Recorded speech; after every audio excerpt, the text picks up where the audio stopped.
Good afternoon. That's a Sloan. Good afternoon.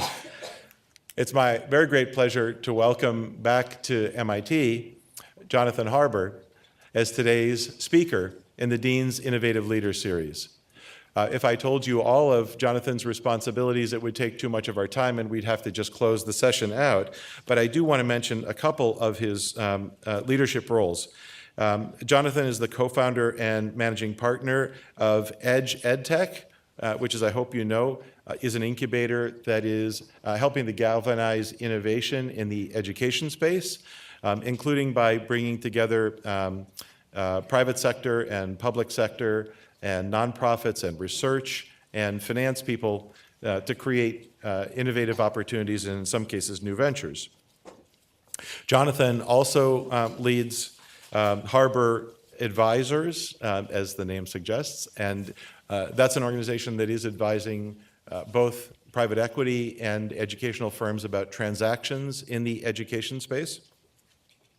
As a result of that advisory capacity, in 2015, Jonathan joined the board of, so this is betraying my lack of knowledge. I'm going to say EdMC, but is it, you just say EDMC? You say EDMC, which, as some of you know, because I see you nodding your heads, is one of the largest providers of private post-secondary education in the country, about which I could do well to learn more, and I hope Jonathan will tell us some things. Until January of 2014, Jonathan also served as the CEO of Pearson K-12 Technology, which is an organization that had over 1,000 employees and served 25 million students across the country and across the world. The path for Jonathan to that leadership position included his having served as co-founder and CEO of Schoolnet, and Schoolnet was acquired by Pearson, and then, well, the rest continues to be history. Jonathan is an alumnus of MIT and of the Sloan School of Management. He holds an MBA degree granted in 1990. He's been the co-founder and leader of a succession of successful startups in education ventures and what we more often recently call education technology or EdTech. And I'm proud and I'm delighted to be able to welcome Jonathan home. Please give him a warm welcome.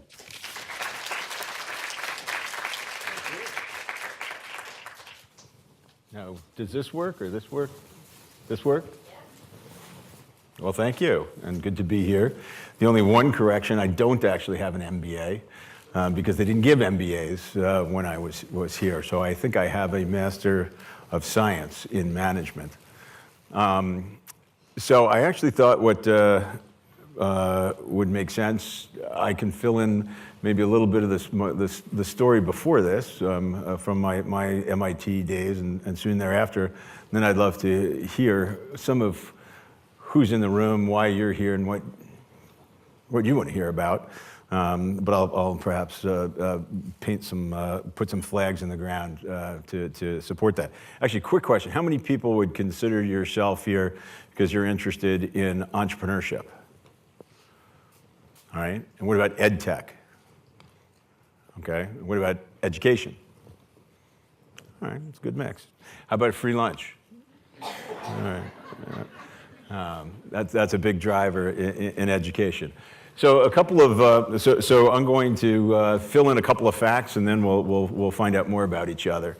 So I actually, as an undergraduate, studied cognitive science and artificial intelligence at Wesleyan University, and created for my undergraduate thesis a simulation of faculty advising that read in the college transcripts at Wesleyan and had this dialogue with you and then gave you recommendations for courses to take and careers. And I guess one might start thinking of that as ed tech. There was no notion of ed tech at the time. So, of course, being a liberal arts, cognitive science, artificial intelligence major led me to Wall Street right after undergraduate, which I did for 2 years. Essentially, these banks were coming to Wesleyan. If you don't know Wesleyan, it's a small liberal arts college in Connecticut. And all my friends were going and talking to them, so I figured I would. I got a couple of interviews. I said, well, what does an investment bank do?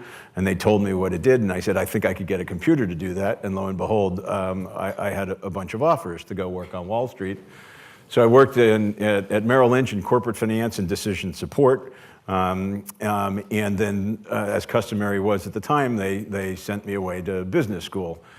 So when I was at Sloan, most of my classmates were all trying to get finance jobs, and I was trying to escape Wall Street being here. So while I was here, in addition to partaking at Sloan, I ended up at the Media Lab, which had just started a few years earlier. This was 1988. I think the lab had started a few years before. And ended up doing my master's thesis in a group called the Interactive Cinema Group. I don't know if any of you know, I believe Gloriana Davenport may still be on the faculty. She was my faculty advisor. So back then, we didn't have MBAs because you had to do a thesis to graduate from Sloan. So my thesis was I built an environment for multimedia case study for business schools over at the Media Lab. I said, hey, wouldn't it be more interesting and engaging? So out of that, as opposed to going back to Wall Street, I started a company right out of MIT, which was called Diva. And together with a co-founder from the Media Lab, we became one of 5 companies to work with Apple on what eventually became QuickTime. And we created a product called Video Shop, Diva Video Shop, which, anyone know what Adobe Premiere is? If you're familiar with Premiere or Final Cut, basically it was Video Shop versus Final Cut, versus Premiere. And 2 years later, we merged with a company called Avid Technology up in Tewksbury, and we became part of the Avid system and then went public in '94. So the last time I was actually here was 3 years after I graduated and had just gone public and sold Diva, which, by the way,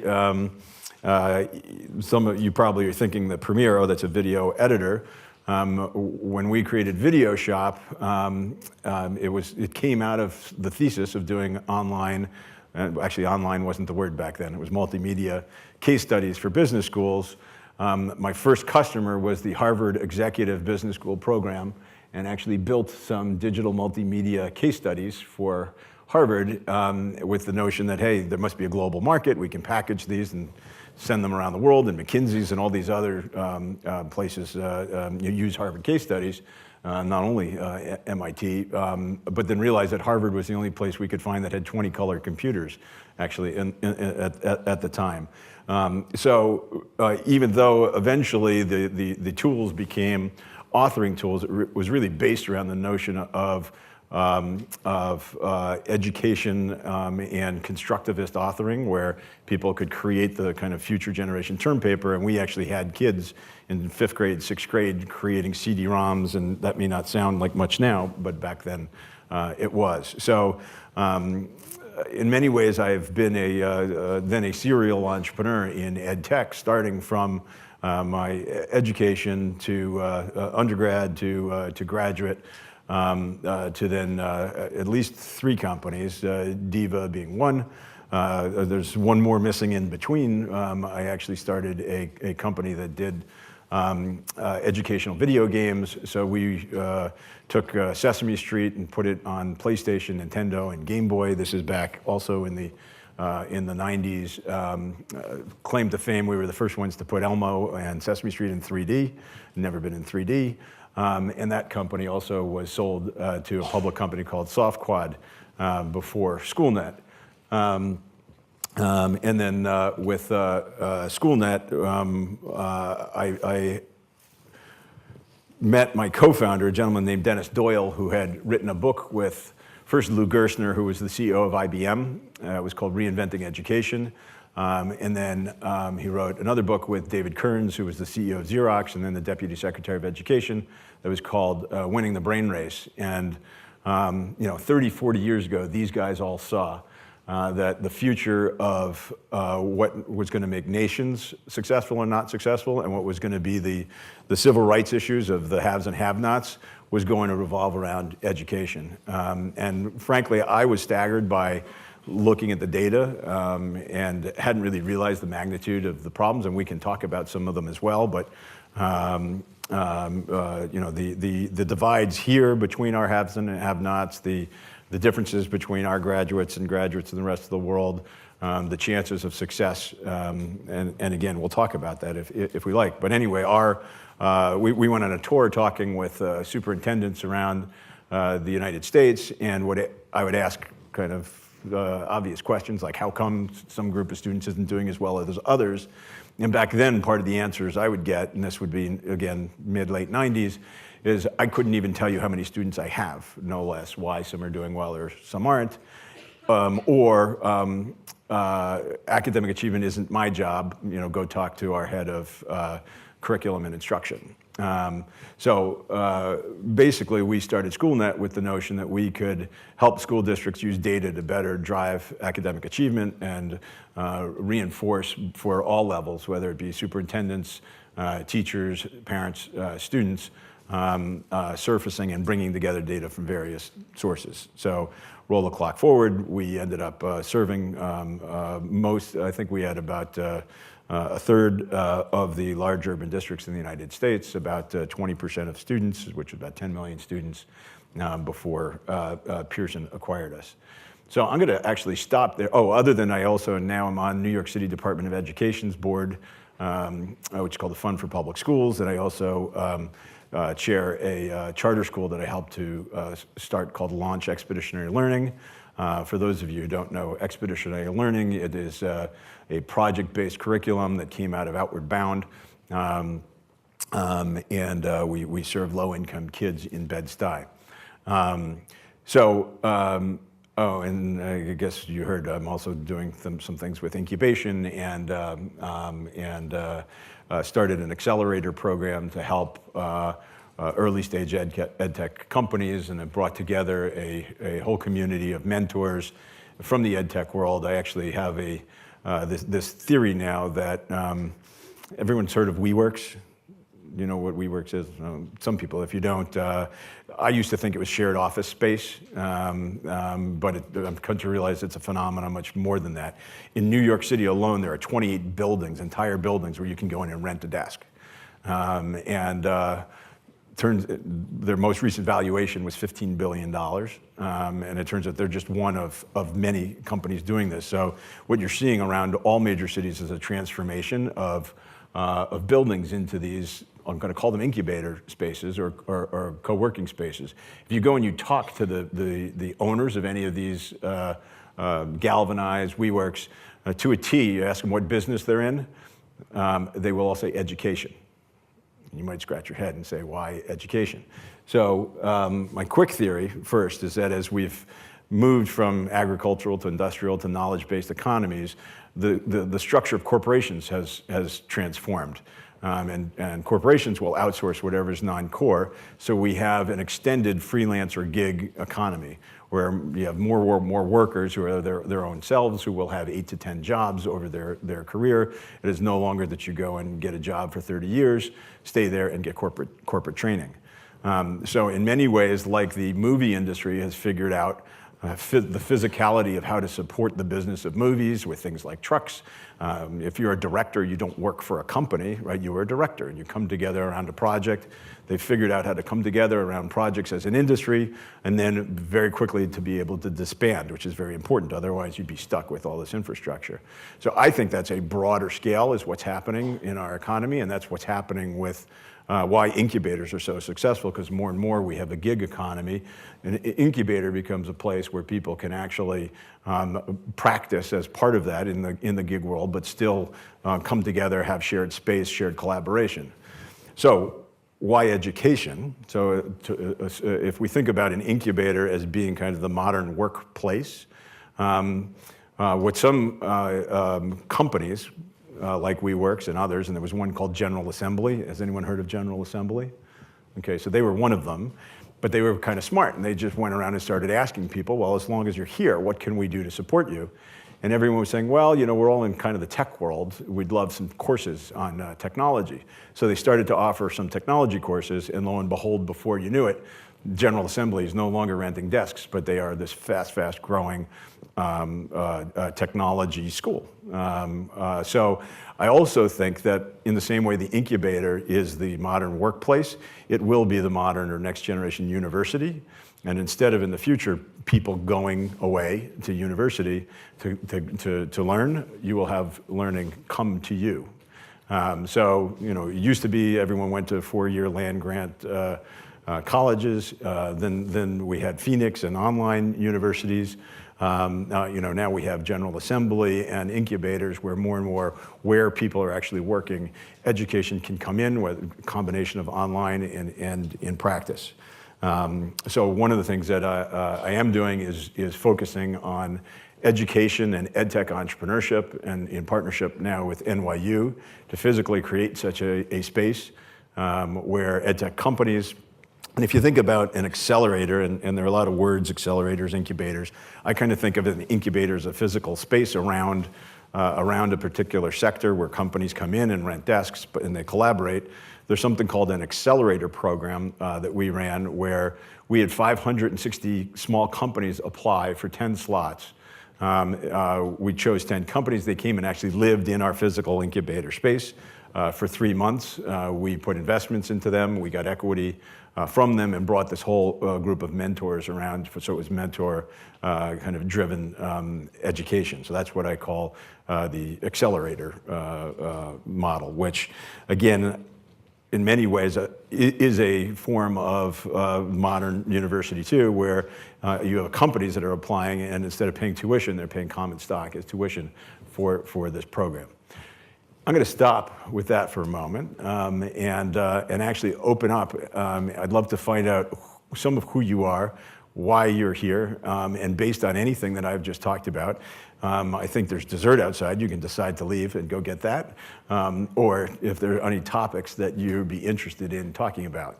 I open the floor, and I'm not going to answer any of your questions yet until we get a bunch of them. So I can, yes, please.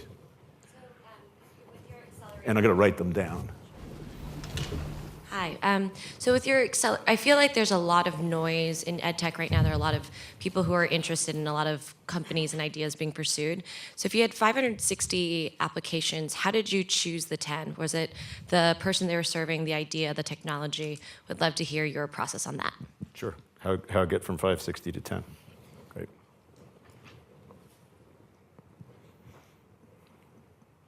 In the front.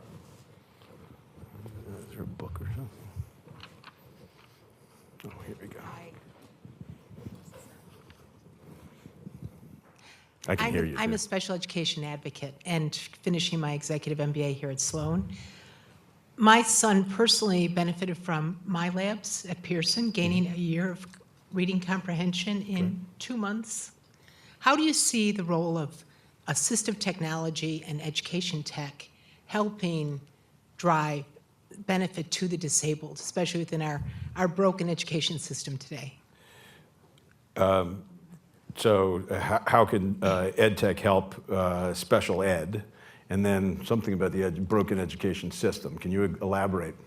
Right now, in order to give you an example, with Pearson Labs, I had to go through a legal process to get my school district to implement it in the school. And you shouldn't have to go through a legal process if a child is making measurable gains by using technology versus former or traditional education methods. Gotcha. Thanks.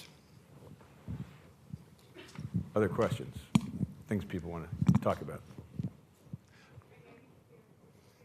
There's one in the back, too. In the back and then in the front.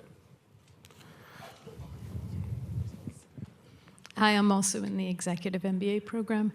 I'm a medical doctor in pediatric intensive care, but I also started a foundation called Virtue Foundation, and we've done a lot of work in this space in Louisiana, in education post-Katrina. And it was shocking, 6th graders that can't read or write, and you're thinking, how did you get to 6th grade? and we partnered with Apple, Microsoft, MIT, and Berkeley, creating some innovative education there.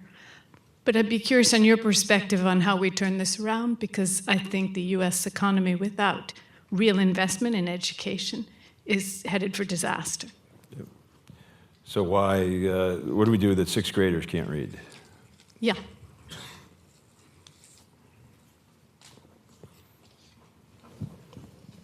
I'm Dave, I'm Radine. I love meeting MIT alumni. It's a little bit of a related question, but you've been involved a lot in private sector roles in education, and I wonder if there's one thing about the private sector's activity in the last, say, 10 or 15 years that makes you proud. Private education, for-profit education, if you like. What's one outcome that makes you proud? And what's one role for the private sector in education that you don't think has fully delivered on its promise so far? So private education, what makes you proud? What, where hasn't it delivered? And then for-profit. Yeah, similar.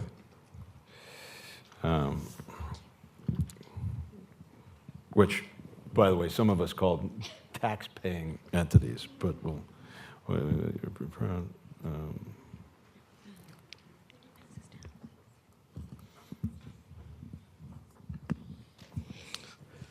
Hi.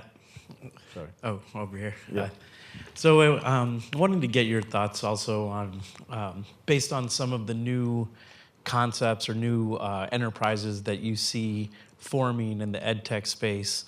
Just wanted to get your commentary on the role of data analytics and really trying to personalize education via technology. Seems to be a big area of topic of conversation, but wanted to see what you're seeing both on the ground as an administrator in a school system, but also as somebody who's been on the investment side.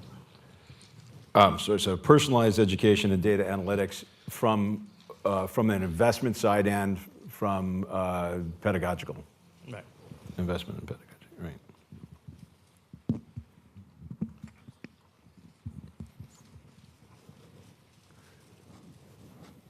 Hi. I actually work for New York City Outward Bound, the education system, so great. it's great to hear that you're involved with that. What do you do? No, I did previously. Oh, what did you do? I was part of the Outward Bound team, taking a lot of the first-year programs upstate to sort of do the sort of... The wilderness yeah, courses? exactly. Oh, great. So sort of training them in their first week together. I was on their board for 10 years. They're great. They're great. But my question is more about the buy-in from the school system. So there's a lot of products available, but how do you ensure that public school systems or more rural school systems are sort of buying into these products? You know, I find that people that I've dealt with in the school systems are wary of what's out there. They don't know. But sort of as you develop all of these products, how do you make sure that distribution gets to everybody and not sort of, you know, saturated technology? In K-12 in particular, you're Yeah. interested. Yeah. So basically, distribution from the company's perspective and adoption from... Right. From, So there's, you know, how do we make sure that the digital divide doesn't increase as all these products sort of improve over time? distribution and buy-in, yep. Good question. Thank you. Comparing and contrasting the edtech startups and the non-edtech startups that you've been in, are there different characteristics of the edtechs, or how would you, I guess, yeah, compare and contrast, and what are the things that are maybe making different types of startups succeed? So what's different about, I'm going to translate that to what's different about running an ed tech company than other tech companies, maybe. Yeah.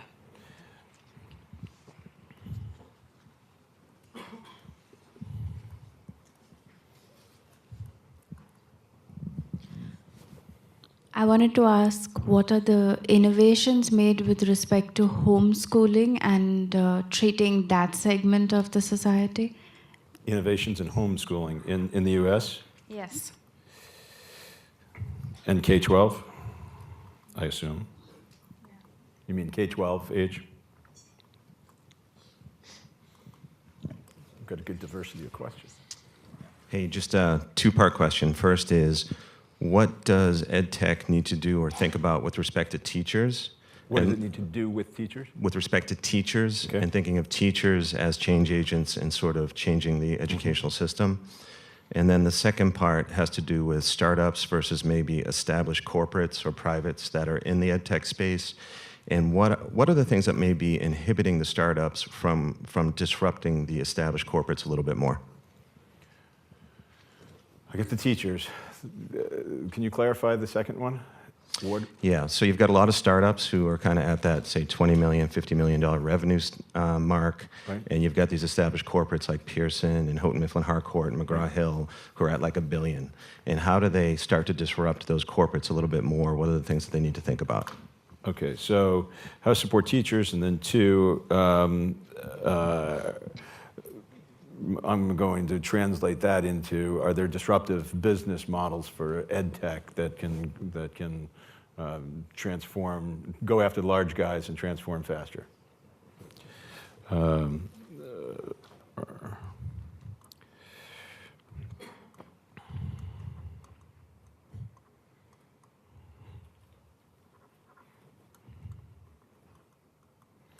Okay. Hi. So if education is becoming an industry, how do you navigate it? Because you have more and more educational options. So if I'm a parent or I'm someone who wants to learn, how do I do that? And what is the best option for me? And I have a second question, maybe more related to your AI background. Okay. We're talking about technology, like to bring education to schools or to the homes. What about the content of education and why we are educating people today? You were mentioning the gig economy. Some people are mentioning AI is doing our jobs. In France, we had the whole debate about, are we educating people to be human capital or like be part of the workforce, or are we educating people to be citizens? I would love to have your thoughts on that. So why are we educating people at all? And then today, and then in terms of education as an industry, how do we navigate it as a consumer, as a company, either one? Okay. All right, I probably have a good bunch of things to respond to. And we'll see where we get. If we're going the wrong directions, jump in and we'll take some other questions. Maybe I'll start at the end there and define what is education. So in my world, the way that I look at it, from early learning to corporate training, globally, we spend about $6.3 trillion. That's a fair amount of money compared to almost any industry. Yet, if you go across the spectrum and start to, somebody mentioned a broken education system. If we polled the room, someone would, probably each of you would come up with some gap or some problem or some outcome which we're not happy about. And there were a few in here, and maybe even connecting some of them. And we could start from the beginning or from the end. You could start from corporations who basically are saying, well, they can't get employees qualified for the open jobs that they have, yet we have people who are unemployed. You can go to college where only 30% of our, and I'll start with the US and then we can extrapolate from that, but only 30% of our population goes to four-year college. Most people who have four-year college degrees think that number is about 60 or 70%. And a large number of students who end up going to college don't persist because they're not prepared and they drop out, sort of some of the same things. So you have remediation in college, you have remediation in corporate training, you hear the same thing. If you go back to K-12, and you look at some of these different norm testing, about 25% of kids are deemed prepared for college or careers by the time that they graduate from high school in this country. So there's a theme, there's a pattern coming back here. And somebody asked about sixth grade reading scores. Probably more prevalent is third grade reading scores and fourth grade reading scores, which is by the time we get to third grade, only 35% of our population can actually read. So my conclusion, having worked, by the way, in education and looking at data, first of all, is that the more time I spend, the less I know. But if there's anything pattern that I look at, it's that early childhood education is where all of this starts. And that we spend a lot of time with the same interventions going on and on. And someone said, yes, we need to really get serious about investing, which is something that a lot of politicians will say, but then they won't say, well, how or where. At least in my view, it's all about early learning. And in particular, and something else that I've also learned in education, it's really important to take more time to define what problem you're talking about than what solution, because people tend to think like education is a single industry, and then you'll have everyone coming up with solutions and you realize they're trying to solve different problems. So two big problems that I will say. One, we have very wide discrepancies between our haves and have-nots. And if you're born poor minority in this country, you have very low chances compared to if you're born middle class in terms of reaching attainment, either post-secondary or beyond. So I have a charter school, and someone mentioned sixth grade, that I chair in Bed-Stuy, 100% low-income kids. 5% of our population comes in proficient in reading or math. Most of our kids are at second and third grade reading levels. But the reality, if you keep going back, is that even by the time these kids came into the education system, they were already with a different gap called the 30 million word gap. I don't know if anyone has heard of that or not, but low-income children, by the time they get to kindergarten, have actually heard 30 million less words than their middle-class counterparts. So, we talk about universal pre-K. I think we need to get into prenatal care if we really want to be serious about getting in, some of these achievement gaps. So when we talk, first of all, about navigating the education industry, and I guess whether you want to think about that from a macroeconomic perspective or as an entrepreneur, one, I think the industry starts with learning almost prenatal and goes to corporate training. And the more we get into learning science and digital technology, the more we learn that actually there's a lot of similarity and there's connection going all the way back from prenatal care to corporate training. So how we navigate that, I think it's really important. And again, I don't know how many of you actually are thinking of starting. Actually, how many of you are thinking you might start a company? All right, good. Really pick your problem. I think the problem is like having a really important problem and a really important mission and a problem that you're willing to spend all of your, 150% of your time and effort and recruit other people to make all kinds of sacrifices for is really important. And whenever you're talking about your company, don't talk as much about your solution until you're absolutely sure that you've nailed the problem and that whoever it is you're talking to understands what the problem is, whether those are employees, investors, customers. And then why educate? Wow. That was a tricky philosophical one. I think that also probably depends where you are. And by the way, one of the other things that makes education discussions both so difficult and amorphous is that when you really get down to the heart of education policies, they're tied into philosophy, they're tied into politics. Are we going to get everybody, and I'll just use this country, to agree, on the same philosophies and politics in life? Probably not. But then we try to get them to agree on education. So certainly, from my perspective, education is at a macroeconomic level, as I said, both it's the next industrial revolution, right? It is what makes countries strong economically. In terms of civil rights, it's also the next civil rights movement in terms of what makes equality amongst folks. So I'm going to leave that as the why educate, but it certainly is at the heart of almost everything that we do globally, both from social and economic roots. Let's see, so there was a bunch of other good ones in here. Special education is one of those. Actually, I'm just going to name one company which was in our program, which was pretty cool, called Kinums, is using Microsoft Connect technology to make occupational therapy and special ed, where kids physically are interacting. So again, it's kind of an idea where this had been dataless in the past. Like, I don't know how many of you have been to occupational therapists, but there's a lot of observational notes that are taken. There's not as much data if you actually have something physically that's measuring movements while you're grabbing letters and numbers. It's an interesting way of combining technology with education. In terms of the legal process, yeah, that's an interesting one. I actually, and I guess you had to petition to get the school to be able to buy it. I think special ed is an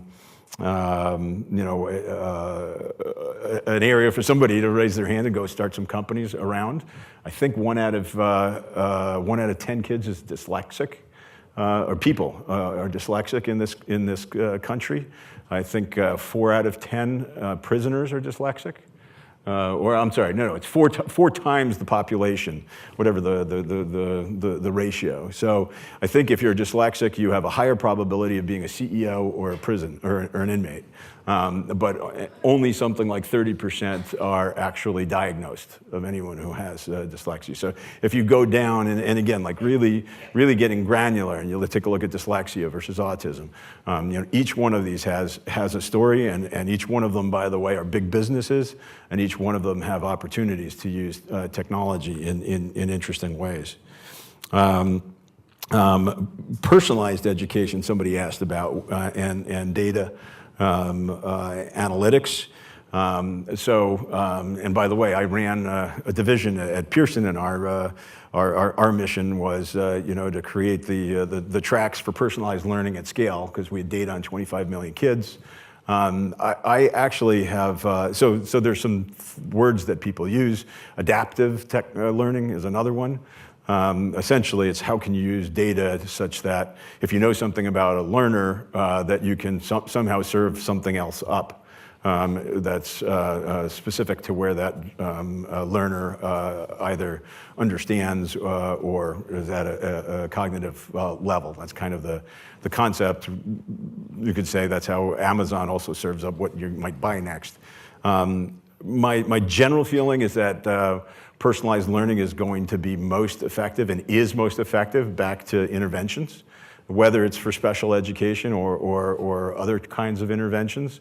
I was glad to hear in some ways that MIT and Sloan are focused on project-based learning and constructivism, and I'm between the Media Lab and Sloan, the notion of actually learning by doing, I think has been at the roots of great pedagogy forever, and is becoming that again.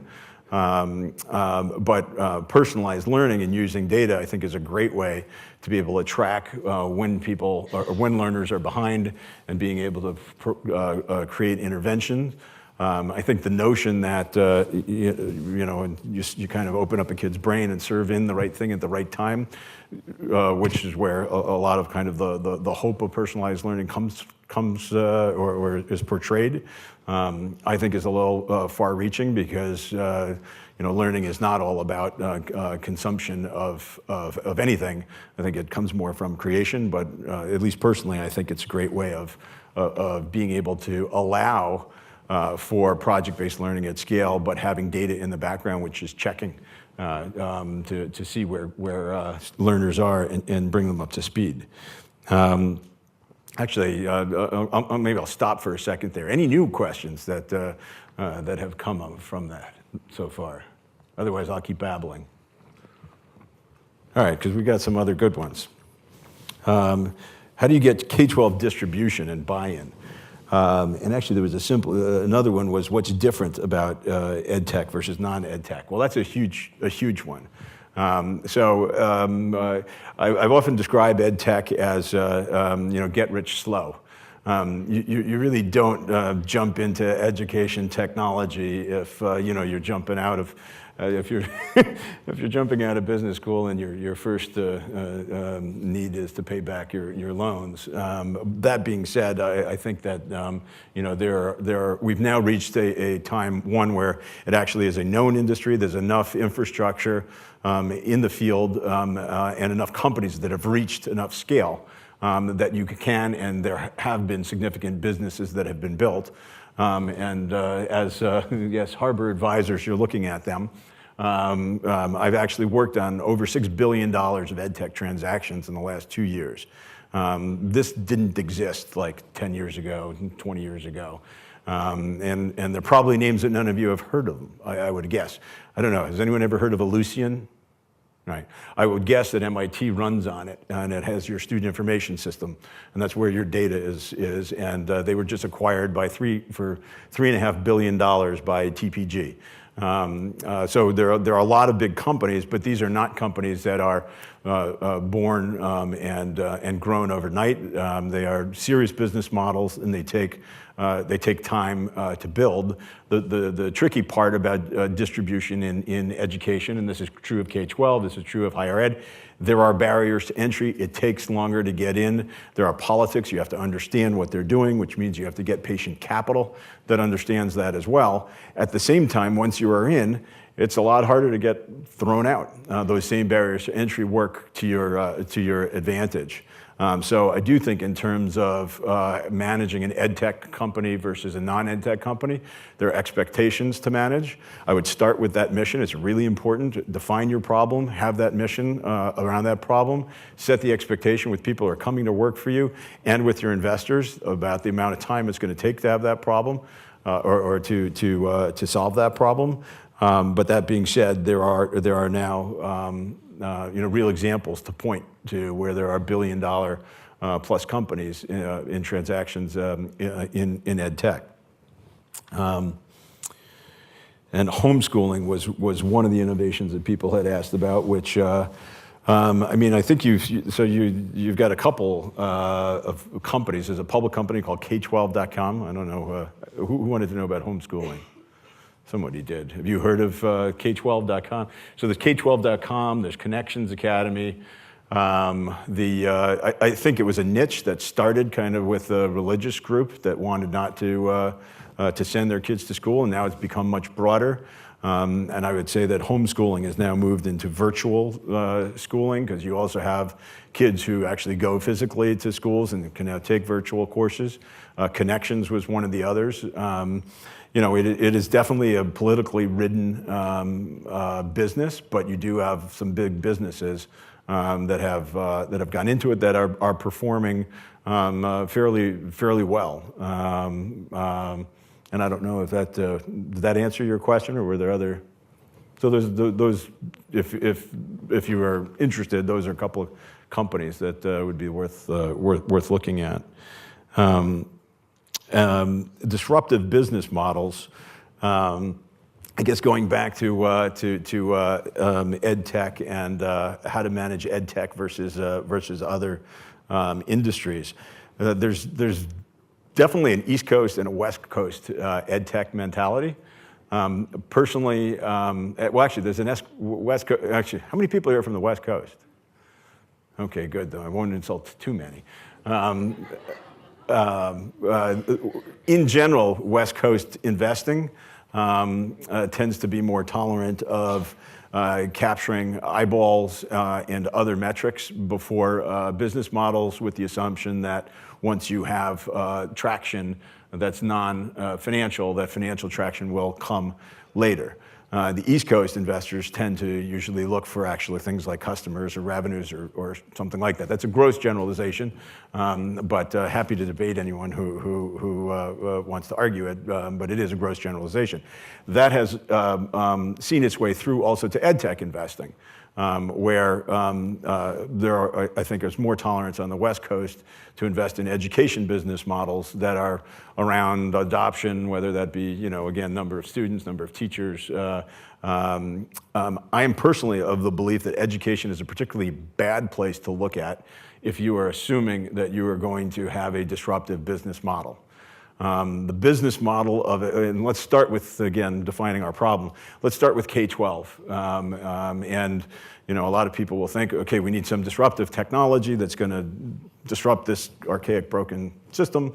But there isn't an education system in this country. We'll start with this country. There are actually 15,000 education systems that are each managed by local government, where they're elected officials who run those schools. And up until the time that our whole country changes, which would really require, I'm not sure what, short of a revolution, it's very, very unlikely that the business model, when you think about, again, other industries have been disrupted by disruptive business models because usually you're cutting out a middleman, you're going direct to a consumer, something along those lines. None of those characteristics exist within government-run K-12 technology. So you could say you could just go and run a private school, and then yes, that could disrupt the business model, but then somehow you have to figure out how people are actually paying for a private school.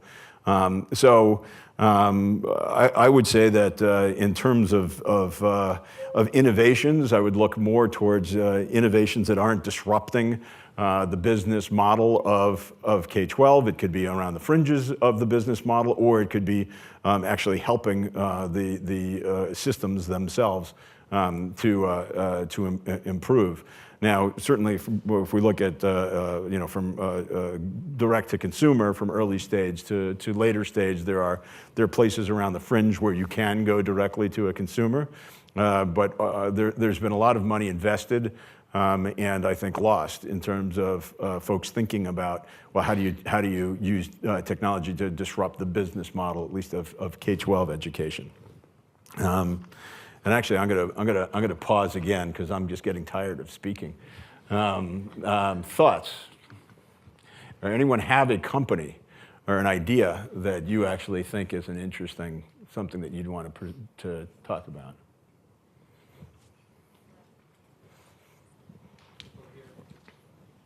Hello. Oh, hi. I don't have a company, but I wanted kind of to follow up on the difficulty of running a edtech business in a highly political public school system. I used to work for Kaplan Test Prep, and I remember as I was leaving. For JP? Yes, I worked for JP. Not directly, but for Lauren Thomas Tavel, if you know her. So one of the things that we always talked about as I was leaving was that Common Core was going to be the big, that was going to be the big thing, and it was going to lead to an explosion of activity, and also big companies like ours were also going to benefit a lot. But as we've seen in the last couple of years, there's been a lot of fallout around Common Core. So we'd love to hear your thoughts on how companies can and should react to these big policy changes that are totally out of their control, and whether or not Common Core and the various myriad programs under Race to the Top have been good or bad for edtech. Good one. Actually, I'm going to answer them one at a time now. But I see we got a hand over there and a hand over there afterwards. How many people here know what Common Core is? How many think it's a good idea? How many think it's a bad idea? Actually, I should have used clickers to get honest answers. So for those who don't know, Common Core, if we roll the clock back 10 years ago, actually, if we roll the clock back 20 years ago, when George Bush the second came into office, most states had standards. Not every state had standards, but most states had standards, and then states did sporadic testing, usually like maybe every couple of years, or they would do samples of assessments so that they could see how schools were doing. When Bush came into office, he said we really need to raise standards. Every state needs to set standards, and then you have to assess every year from 3rd grade to 8th grade and another year of high school, and that was called the No Child Left Behind Act. And we need to start looking at data and seeing, differentiating and disaggregating data down to subgroups and seeing, are there some kids that are being served, some kids that aren't being served, are there some schools that are doing better jobs or not. So that turned into every state creating standards. The only problem was every state created different standards. So now all of a sudden, if you were in Mississippi and you were a high school graduate at the top of your class, and you were in Massachusetts and a high school graduate at the bottom of your class, it was highly possible that the bottom of your class in Massachusetts might have even been higher on a national normed exam than Mississippi. So there was always this notion of, wouldn't it make sense to have some kind of uniformity? And in addition, as different states got together, looking at what 21st century skills are needed, the notion was, could we also set standards that would make kids college and career ready, that would not just arbitrarily measure something, but somehow give an indication of, will kids by the time they graduate be prepared for college or careers? Pretty much everyone thought this was a great idea. Then a bunch of states got together and actually collaborated to write such standards. Seemed, again, pretty much like a great idea, other than in Texas, I think, where they had some issues with some of the standards. But then in came the notion of accountability. Then someone said, okay, if we have common standards, we should probably create some common assessments. So the federal government, now go forward under Race to the Top, created funded two assessment consortia, which were state-driven assessment consortia, to create two assessments. One was called PARC, one was called Smarter Balanced, tied to Common Core. And by the way, everyone was still kind of okay with that. Then in came various policymakers and grants, which then got states to tie the test scores to teacher evaluation. And before you knew it, and again, you never quite know what, you start peeling the onion back, teachers' unions are a pretty tremendous force. That is about as much as you could poke a beehive, is to say we're going to take a test based on a single score and use it for teacher hire, fire, and pay. So before you knew it, you had a whole backlash, which from parents taking kids out of school the day of the test, et cetera, et cetera. So in many ways, the notion of having common standards was pretty much heralded by everybody. Even having some assessments that were common was heralded by everyone. Once assessments started getting tied to teacher evaluation, and by the way, we could spend an hour, if you were interested, talking about tying test data to teacher evaluation, where you have a whole bunch of psychometricians who will show how you can take value-added assessment, meaning how much a teacher actually added in value to any student, and then you will get people to set policies on that. Then you take a whole other group of the psychometricians, and they will show you why that really is not statistically accurate. And not only that, you have things like building effects, which are really important. And by the way, shouldn't you really be allowing a principal to be managing the teachers, as opposed to it being managed from the state level? And of course, that turns into an issue that there's between teachers unions and the principals unions. The teachers unions don't want principals to have the sole right to evaluate them. So, like most things in education, it is more complicated than than appears in the newspapers. That being said, in terms of opportunities, I think it's pivotal if you're going to be in any of these regulated industries, education being one of them, to follow the legislation. I think you have to start with the mission. You have to stick to the mission. Why are you here? Why are you doing what you're doing? But understanding the legislative landscape, because it might even be because money is moving from district levels to state levels or federal levels is pivotal. But Common Core is an important one. All right, so we're going to wrap. Can I wrap? because that actually just that data reminded me. As I was coming up here, there were two moments at Sloan that I remembered that I wanted to. There were actually two lectures at Sloan. So one of them was Lester Thoreau, who was the dean at the time, was a macroeconomist, and I took macroeconomics from him. The first class, he stood up, and he had about 60 slides, and they were all data. And he went through, and he basically went through a whole, no, actually it was probably an hour class both, so a half an hour going through every statistic showing why the economy was about to zoom. And he finished in about a half an hour, closed his thing, and he says, or you could look at it this way, and opened it back up, and went through the exact same slides, and talked about why the economy was about to tank. So going back to data and statistics, it was an interesting one for me. The second one that I always remember was John Sterman and system dynamics. Is that still here? Okay, good. So the flows and all of this, and delays. I don't know if everyone knows system dynamics, but the thing that I always remembered was the shower.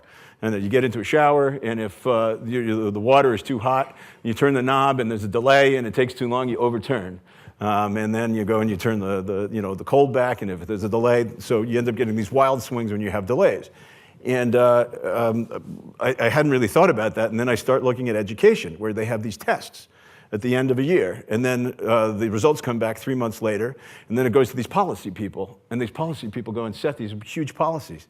And it hit me. Why do we have these huge swings in education policy? It's because it's the shower. That was the second one. And then is Joe Hadzima in the room? All right, Joe's not here. But the other thing that I was going to just note was probably the one most practical class that I took, if any of you are interested, was the law of business. From Joe Hadzima. I don't know if that's still here, but if anyone is interested in being an entrepreneur, I'd highly recommend it. So anyway, those are my quick recollections, and certainly thank you guys for coming. Yeah.